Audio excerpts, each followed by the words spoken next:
Hey guys, what's up? This is FalseBulls123 and welcome back to my channel. Now you've probably noticed a few things that have kind of changed about my channel, about my look, about everything else. First of all, yes, I did get a new bed frame. The one I had was really messed up.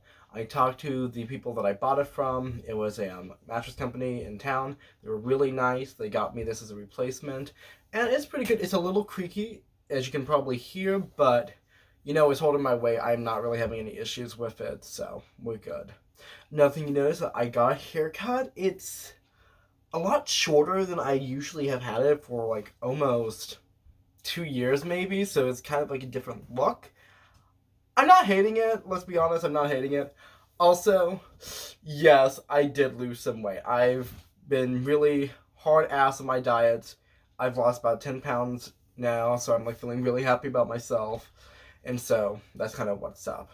You're probably wondering, Ryan, what's in this box next to you? Is it a severed head of your enemies? And it is not. It is pretty much a bunch of middle grade and young adult books that I have read this month that I'm going to be giving to my little cousin Steven because, who else would I give it to? He's pretty much the only cousin that, needs children books. Because most of my cousins are a bit older. So I read 11 books in the month of February. One of those is going in my giveaway pile, and so it will be featured in my unhaul video, probably near the end of the year because it's a bigger box than I thought. One of them was nonfiction, and the other 9 were young adult. So we're going to go through the young adult and middle grade books first, and then I'll tell you about the one nonfiction book that I read this month. So the first book that I read this month was The Awful Apple Orchard by M.D. Spencer. It's from the book series Shivers. This is the only book in the series that I've ever read, but I remember really enjoying it as a kid. That's kind of like why I kept it for so long. It was really interesting looking book. It was really interesting looking back at this book and just kind of seeing what freaked me out as elementary school kid and what freaks me out now. And I will say that this has aged somewhat for me. I've definitely grown out of the target audience for this book. That being said, I actually found the ending to be pretty fucking dark. This goes some places. At the same time, every single chapter, very much in the Goosebumps fashion, ends with a cliffhanger, and you're like, oh no, what's going to happen? And then it just gets to really dumb places, which I would have probably enjoyed as a kid, but as an adult, I'm just like, what? Huh? How does that make sense? There's literally an entire 3-chapter plot of the story in which the ghosts shove invisible ghost apples into the sedan. After the ghosts make the sedan invisible to them, and the children are like, oh no, what if Papa and Mama get into the car and it's filled with invisible ghost apples? And I'm sorry, this is really funny to me. And I'm like, I get it, and as a kid I'm just like, oh no, the invisible ghost apples, but reading it now, it's just, that's a lot, okay? Tell me more about, children dying in an apple press. Tell me less about invisible ghost apples. Overall, I didn't think it was a bad horror book, especially for middle grade, but I am definitely not the audience for it. I'm sure my cousin will enjoy it. So, next up in reading my childhood favorites is 11 Kids One Summer by Anne M. Martin. Now, if you've heard that name, it's probably because she's the woman that did the Babysitters Club, which I've never read because that looked like some horse girl bullshit, and I don't fuck with that. I'm sure it's good, it's just not my particular taste or interest. 11 Kids One Summer is the sequel of 10 Kids No Pets, and it is essentially an anthology story. Each chapter centers around a different one of the 11 children, including the baby, which I actually really enjoyed that chapter just because of how interesting, the perspective was. And they all have a sort of fun adventure during their summer vacation. One of them goes and gets a makeover at this movie that's happening. Another one's investigating a ghost story. Another one gets Lyme disease. It's all kind of a different sort of perspective. It's also one thing I thought, and and M. Martin did really well with this story was that each of the different children were a different age.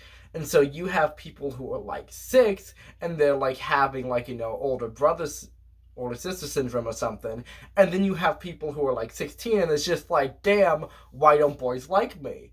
And so I thought it was really captivating how she was able to capture so many different children's perspectives. I thought that was really well done. Another thing I liked about the anthology is how they had sort of centralized B plots throughout the book. For instance, a movie is being made throughout the entirety of this story. And so even though each of the chapters focuses on a different kid and kind of takes place over a Nubia section of the summer, it also, the way the plot works, is actually pretty linear. The first chapter deals with them coming to the island, the last chapter comes with them leaving the island, and everything else in between makes sense with the way that she introduces both the characterization and the plot. So it's a very well-tailored children's anthology, and I thought it was a pretty interesting book given all the different sort of segments of it. So yeah, I definitely like this book. It definitely, once again, was a book that I have outgrown, I guess, audience-wise, but I do think that it is very well written and has some very enjoyable moments. Moving on to the first book that I ever read by Roald Dahl. If you do not know me, you will probably not know that I am actually a really big Roald Dahl fan. I have read a lot of his books and short stories. You're like, Ryan, what's your favorite? I'd probably have to go with Danny and the Champion of the World. It still has that Dahl whimsy, but it's also just a lot more realistic, and that's kind of like one of the things I liked about it. I've read a good portion of his books, but that's the one that I think is definitely just one of my most enjoyable. I read it for Battle of the Books when I was in elementary school. That's not the book, though. It's George's Marvelous Medicine. Probably a little more of an obscure title for his catalog. I don't see many people talk about it. It's basically a story of this kid named George, and his grandmother is a piece of shit, and he hates her.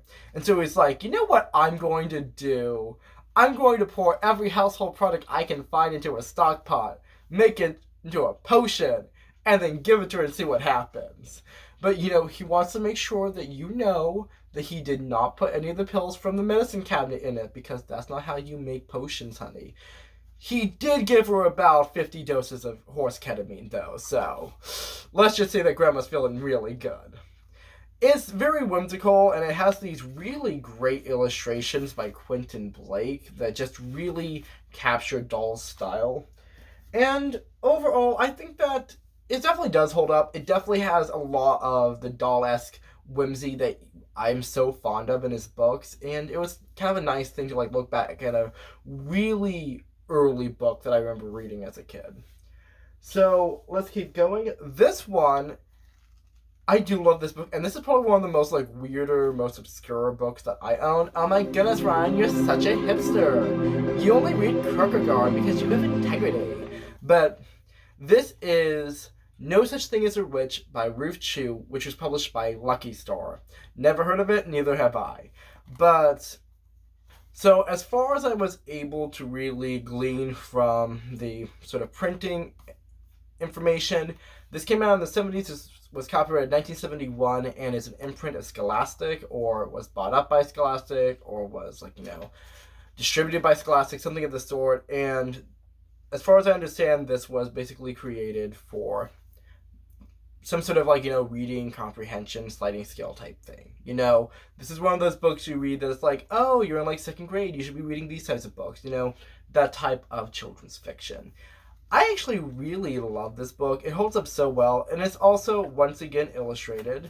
We love illustrations. Yes, why don't we have more illustrations in adult books? Kind of miss them, not gonna lie. Give me a frontispiece, bitch. But essentially it follows these two kids who have this new neighbor. She's a witch. Burn the witch! But they're like, what the hell? And it pretty much turns out that she's a witch, but basically her main thing is that she just really loves animals. And she has some Dr. Dolittle shit going on. Also, if you want to know, yes, I have read the original Dr. Dolittle. I do not remember jack shit about it. Anyway, moving. And it's a very fun story. It has a really interesting, premise. It has a lot of really interesting world building. And I do enjoy children's books that are just like, hey honey, I'm a pepper in not only some like, casual antagonism, but also soft, like, magic systems. And I'm just like, oh woo, give me some more of that. It's a fun time. That's one of the things I kind of miss about children's literature, is that no matter what happens, it is always just like an enjoyable ride. Okay, it is the popcorn flick of literature. And sometimes we need that shit in our life, We need that whimsy in our life. I need that whimsy especially. I am unwhimsied at this current moment in time. I need some whimsy in me, don't we all? But let us move on. Next up is everyone's favorite translated work that you barely remember, but you will never forget. And that's Pippi Longstockings, Astrid Lindgren. Yes, I had to look at the cover for that. Pippi Longstockings is the beautiful whimsical tale about an orphan who does shit all whatever because she can. And, people just back then were like, yeah, we're just going to let her do that because she can literally throw policemen on her rooftop, and we do not want to anger this horrifying eldritch horror of a girl. And Pippi Longstocking is definitely the type of story where people are just like, you know what? Shit doesn't matter. Shit doesn't make sense. Have you looked outside? I'm going to write whatever the fuck I want, and fuck rationality, fuck logic, and fuck reason. She's like, literally a small child, and she has the strength of 10 grown men. Also, she just lives by herself, and she's incredibly rich, and all of these other things, and she just gets into hijinks. Everything she does is fucking crazy. She has a pet monkey. She literally has a tea party in a hollow tree trunk, and that's just something you have to live with. And you know what? I didn't hate it, okay? Looking back, it is whimsical as shit. It's still kind of weird because it's so old, this is a very old children's story at this point. Wow, it's not that old. Okay, I said corrected. This came out in 1950. Yeah, no, by that comparison, this shit is crazy. Because I'm like, it's like levels of Miss Pigglewiggle crazy, but I've also read Cheaper by a Dozen and Chitty Chitty Bang Bang. And this stuff definitely, that doesn't even hold a candle to this shit. So, peak whimsy, what the fuck's going on? Don't fucking give a shit, just roll with it. Next to some serious literature. I know, right? Do you know who Gordon Korman is? I feel like that's a brand name. Pretty sure he was a big thing when I was in middle school. But this is probably a book series I've never seen anyone talk about. So, here I am bringing you that real obscurity. Also some skin, because I had to get something for the subscribers. Anyway, and that is the Bruno and Boot series by Gordon Korman. It's set in Canada at a boarding school, and I actually really love these. They remind me a lot about this style of his writing. Reminds me a lot of some of the other ones I really enjoyed. Did Gordon Korman do the Twinkie Club? I think he did. This gives me Twinkie Club vibes, if you've ever read that.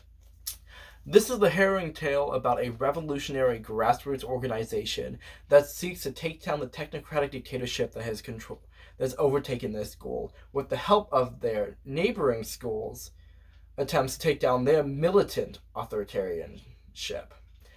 Through the use of a Beatrix and Benedict relationship modeled after Much Ado About Nothings by the Bard of Avon. Very heavy stuff. In all seriousness, no, it's literally about two kids trying to get their shitty assistant principals married because they're both trash human beings. And we love to see it! This one is definitely a little bit easier. This story is a lot easier to comprehend. It's simply about people manipulating the stock market for capitalistic reasons, but also to protect their friends from being taken up by a clearly inferior institute of learning. We love to see it as well. Basically, what happens in these books is some shit goes down. The main guy, his name's Bruno, is just like, excuse me, patriotism, fuck y'all other schools. Let's get together and start organization. And honestly, I think it's a really great example about how civilian action in local politics is a really great tool of democracy. Just saying, fam, take the hint, write your senators. I should probably write my senators. Let's move on. Next up is Sideways Stories from Wayside School by Louis Sacher. This is another anthology series, but first, I gotta explain shit because of the world building. Pretty much, instead of a school having 30 rooms on one floor, they have 30 floors with 1 room. The builder said he was very sorry. Also, there's no 19th floor. The builder is still sorry. Did he get a paycheck? We don't actually know. But pretty much every single story involves one of the children in the 30th floor of the class. Each chapter involves one of the children from the 30th floor or one of the teachers. Sometimes they mix it up. It depends on which book you read. And they all have to do shit, okay? It all involves different shit that they have to do. There's one chick, she sleeps all the time. One time she falls out a window, but okay, it's okay, she doesn't die.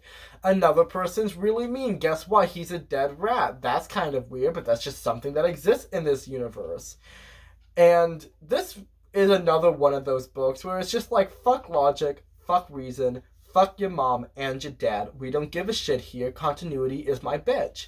And so every single chapter is just super ridiculous, super off the wall. Like, people just do things and you just have to roll with the surrealism. And we love to see it, okay? What is whimsy but children-friendly surrealism and magic realism? What is it then if it's not that? Let's have the children enjoy breaks from reality because nothing fucking matters. We love to see it. This is like, just a fun, cutesy story. It's fun to read. It's easy to read. I probably read most of the books in the series as a kid because that's what they had in my middle school library. I'm like, good. I read this. I read that weird thing about this guy named Shaw. Like the little upside down E that goes, ah. Then I started reading Ray Bradbury short stories, and that's my middle school reading experience. There we go. Finally and lastly, for my middle grade, I read the Spiderweb Chronicles, Book 1. Written by Tony DiTerlizzi and Holly Black. So, I mentioned how much I enjoyed Holly Black last year when I read The Coldest Girl in Coldtown.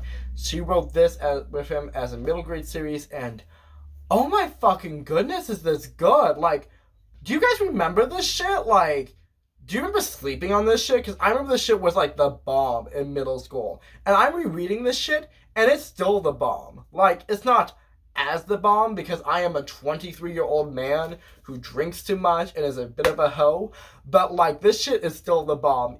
Like my inner child is just like saying, hey honey, I still have good taste, because I do. Okay, what's this shit about, right? Basically you got 3 kids, they have an absent dad because we're serving up realism in this fucking bitch, and they go to some gothic ass house that's owned by their crazy Aunt Lucinda. I'm also realizing why I use Lucinda so much in my short stories now. I'm looking back. This is definitely some really definitions of why I like gothic shit. But basically, they're dealing with some stuff. They're having all this emotional turmoil. And then they're like, wait a second. What if one of us is not psychopathic and we're being besieged by fae? And then they realize that fairies exist and they're here to fuck your shit up. And it is just a good, wholesome time. This is one of the things that kind of got me into gothic shit and folklore. Oh my goodness. Taste of a generation. Scary stories to tell in the dark. Bitch, we don't know here. We're all about that Spiderweb Chronicles. Also, the movie was okay, let's be honest. Like, the books are better. Also, another thing I want to mention that I love about this, not only just, I love how they have, like, the actual blurb on the back, literally covered up, where the text that says, don't read this book. Very, very much so. Lemony Snicket-esque, and we love to see Lemony Snicket-esque shit in this world. If you don't stand a series of unfortunate events, you can unsubscribe from my channel. That's all I'm saying. But another thing I just love is how much quality is in this book. Look at this. Full color frontispiece. When was the last time you saw that? I know the last time I saw that was on my handbound copy of the Swiss Family Robinson. And that shit didn't have fairies in it. That shit has some Mary Sue Swiss people had to think about that. Who are literally eating... They literally had a bunch of Mary Sues who were eating gosh darn luxuries in their, like, island palaces. And they didn't have no fairies and dark edgy realism. So, I mean, who's really winning here, okay? This shit is just so freaking beautifully bound, beautifully illustrated. Like, this shit is so freaking beautifully bound. It has those, like, little ruffled edges, that make it look fancy and hand-bound. It has all that shit. This is a gosh darn masterpiece of bookbinding. We love to see it. So, to end up with the books I read this month was Major Conflict by Jeffrey McGowen, a gay man's tale of his service in the Don't Ask, Don't Tell military.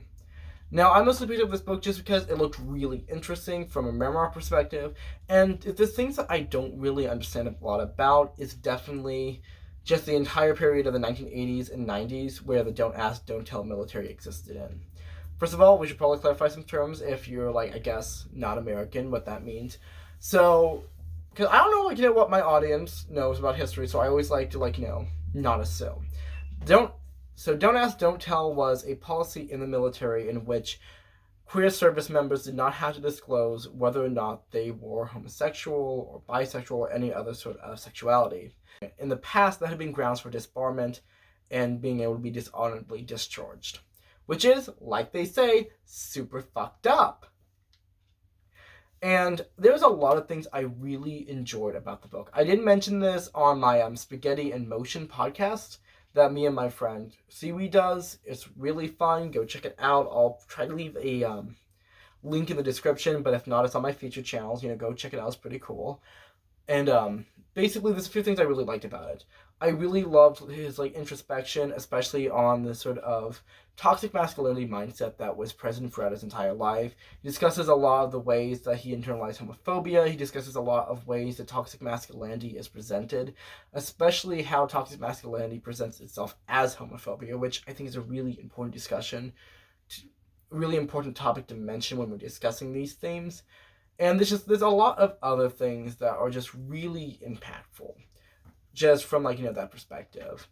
It was a really tough book to read at certain segments, and which is interesting, not because it involves war or death or any of that stuff, but just because of all the struggles he had to go through, not only with coming to terms with his sexuality, but with having to deal with being a closeted gay man in this very hyper-masculine, very homophobic, very heteronormative life. And I think there was a lot of things that I really appreciated about it. Especially, another thing I would like to mention is that I also appreciate having stories like this that present hyper-masculine queer men. As oftentimes in many different forms of media, we always depict queer men as being very effeminate. Always the twink, never the bear. It's always a very effeminate, always very campy version of queer men. And I feel that definitely limits and marginalizes the expression and life of many queer men who are not visibly effeminate or visibly camp. And so by able to say, hey, there are people out there who are very hyper-masculine that exist in this hyper-masculine space, then it also allows queer men to have that visibility that they're not always able to see. It's kind of the same way that one might erase extremely feminine lesbians because they don't present as butch. How we conflate gender expression specifically with sexual orientation. I definitely recommend this book, especially for anyone who wants to read more queer stories, who wants to read more stories about gay men specifically. It was a very impactful, and I thought a very interesting perspective, especially from a gay man. So there's a lot of things I liked about it. Definitely would recommend it. I love how this month was just me reading random middle grade books that I loved, and then I'm just like, hey, you want to talk about toxic masculinity and internalized homophobia? That's what you get on my channel. You don't know what's coming next. Maybe I'm gonna read some poems, maybe I'm gonna read some Elie Wiesel. We don't fucking know. It's a mixed bag, honey. But yeah, that's pretty much all the books I read this month. So that's pretty much it. I wouldn't mind taking a few minutes just kind of shooting the shit and talking about my month February. I've been having a really hard time editing lately, and let me tell you, the last video I just posted, my bookshelf sort of sorting, took me so fucking long. Literally, my computer kept glitching, and so I was literally holding the key and just having it rapidly scoot across the frame so that I can basically glitch it into actually playing, but if I actually just try to play it regularly, it would not work, and it pissed me off so badly. So I'm literally sitting there for 3 hours pressing the little left arrow key, and it's I am docking like I'm at the bottom of a pool, and it was so fucking annoying. But honey, I do that for you guys, okay? I love it when I'm able to post videos and show you all the fun, dumb shit I like to do in editing, and hopefully you enjoy that too. So guys, a few things I want to mention before I let you go. First of all, like I said before, I started a podcast with my friend Seaweed. It's called the Spaghetti Emotion Podcast. Please go check it out. I'm going to put a link in the description if I remember, because sometimes I forget. If not, it is on my channel, on my featured channel list. It's on a bunch of other things. You can probably find it on all my social medias, and there's social medias for the podcast that you can follow. Anyway, guys, I should also mention, I have a YouTube channel. What? Are you watching it right now? And you're not subscribed? Well, that's a little rude if you ask me. What? You don't want more of me in your life? Have you seen me? I am a catch. I can attest to that. I have been on Tinder, and this definitely boosts my confidence. So yeah, go and click the little subscribe button if you would. I would love you if you did. You can even click that little bell notification. It tells you that I made a video and doesn't just delegate me to the bottom pile of all your other subscriptions, which I get it. You're probably watching someone who actually knows how to do lighting, but I try, okay? I see how it is. You can also comment, all that jazz. It helps me boost my engagement. It helps me get my videos out there. And I'd love to talk to you. I love talking to people. So drop me a line. Say, what's up? Ask me a question. Tell me that you don't like how much skin I'm showing in this because it makes you uncomfortable. I don't particularly care. Just talk to me. I love to hear from you. Other than that, I always like to tell all of my wonderful, beautiful subscribers, wash your hands, tell your loved ones you love them, and live every single day trying to be a better person. This is False Bulls 1 to 3, and you guessed it, I'm signing off.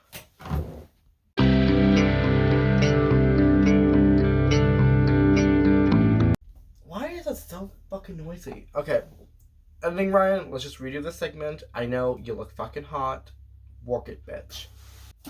Next up is more anthology and more whimsy, and this is Sideways Stories from Wayside High. Wayside High? Oh, Wayside School. I'm gonna say this isn't a high school. Let's do it again. Let's see. By Tony Di Tizzelli Chalizzi. The fuck is that name? Swiftness Soup. Swiftness? Swit Soup? What the fuck that's called?